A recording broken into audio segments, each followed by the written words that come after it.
Someone is crazy about you, but this relationship is forbidden. And this means two things you must understand. Sometimes the most powerful connections don't arrive with permission. They arrive quietly, unexpectedly, and often at the wrong time. You didn't plan this. They didn't either. Yet somehow, in glances held a second too long, in conversations that feel heavier than words, in silences that say more than confessions, you can feel it. Someone is deeply, almost uncontrollably drawn to you. But the relationship itself cannot exist openly. And that contradiction, desire versus restriction, creates a psychological storm most people never talk about. If you are in this situation, there are two truths you must understand. Not opinions, not romantic fantasies. Truths that decide whether this connection will transform you or quietly destroy you. Let's begin. Subscribe now to Psych Secrets and be part of a journey where every video inspires you to see life with a new perspective. First, understand this. Forbidden attraction is not casual. It is intensified ***. When something is forbidden, the mind doesn't weaken its desire. It magnifies it. Restrictions don't kill feelings. They compress them. And compressed emotions don't disappear. They grow dense, heavy, hard to control. That's why forbidden attraction feels different from ordinary interest. It's not playful. It's not light. It feels charged. Every interaction matters more. Every word echoes longer. Every absence feels louder than presence. Why? Because the brain treats restriction as importance.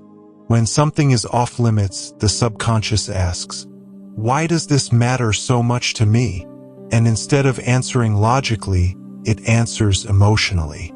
This is why someone can become crazy about you without ever touching you, confessing, or acting openly. Their desire has nowhere to go. So it turns inward, into obsession, into imagination, into emotional attachment far deeper than circumstances justify. And here is the part most people misunderstand. They are not in love with a fantasy. They are in love with the version of themselves they feel when they are with you. Around you, they feel alive, seen, understood, regulated. You calm something in them, or awaken something they forgot existed. That's not accidental. But it leads us to the first thing you must understand. Truth number one. This attraction exists because something is missing in their life ***. Forbidden love doesn't start from abundance. It starts from lack. Something in their emotional world is incomplete, restricted, unexpressed, or unfulfilled. That doesn't mean they're unhappy with everything. It means there is a specific emotional hunger you touch. You may provide emotional safety, intellectual connection, a validation, calm, excitement, understanding, presence without pressure. And here's the key insight. They don't desire you randomly. They desire you precisely where their life feels constrained. That's why this connection feels intense but contained. They might never say it directly. They might even deny it to you and to themselves. But internally, you've become a reference point. They compare feelings to you. They measure conversations against you. They think of you during moments of emotional silence. And because the relationship is forbidden, they become hyper-aware of every boundary, which creates tension.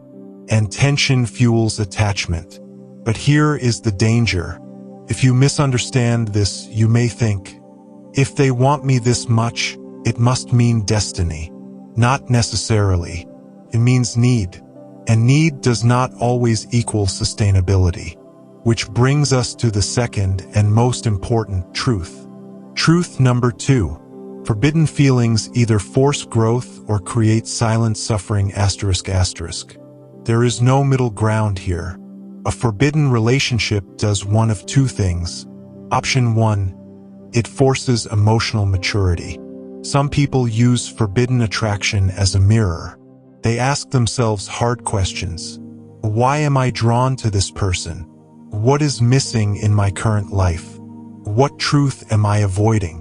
What boundary must I strengthen? In these cases, the attraction doesn't turn into action, turns into clarity. They change their life. They confront their reality. They grow. And eventually, the intensity fades, not because the feeling wasn't real, but because its purpose was fulfilled. You were a catalyst, not a destination. Option 2. It creates long-term emotional damage. This happens when neither person faces reality. Instead, they linger in unspoken longing, emotional dependence, hidden hope, imagined futures, quiet jealousy, suppressed desire. On the surface, nothing happens, but internally, everything is happening. They become emotionally unavailable elsewhere. They compare every relationship to the one they cannot have. They live half-present. And here's the painful truth most people ignore. Unacted feelings don't stay neutral. They either mature or they rot. If neither of you chooses clarity, the connection slowly turns into frustration, resentment, or emotional exhaustion. Not because the feeling was wrong, but because it was never given direction. What this means for you: if someone is crazy about you but the relationship is forbidden, your role is not to feed the intensity. Your role is to understand the meaning of it. Ask yourself honestly, does this connection push me toward growth or confusion? Do I feel clearer or heavier after interactions? Is this mutual awareness or one-sided emotional projection? Am I becoming more authentic or more hidden?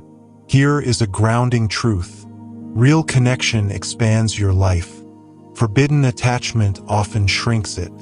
Intensity alone is not proof of destiny. Depth without direction is dangerous. And love, real love, does not require you to live in fragments. One final insight you must sit with. Sometimes the reason someone is crazy about you is because you represent the version of themselves they never became. And that's powerful. But it's not your responsibility to complete someone else's unfinished life. If this connection is meant to last, it will move toward clarity. If it remains forbidden, it exists to teach, not to continue. The hardest wisdom to accept is this: not every deep feeling is meant to be lived. Some are meant to be understood and released. And understanding that is emotional strength. Subscribe now to Psych Secrets and be part of a journey where every video inspires you to see life with a new perspective.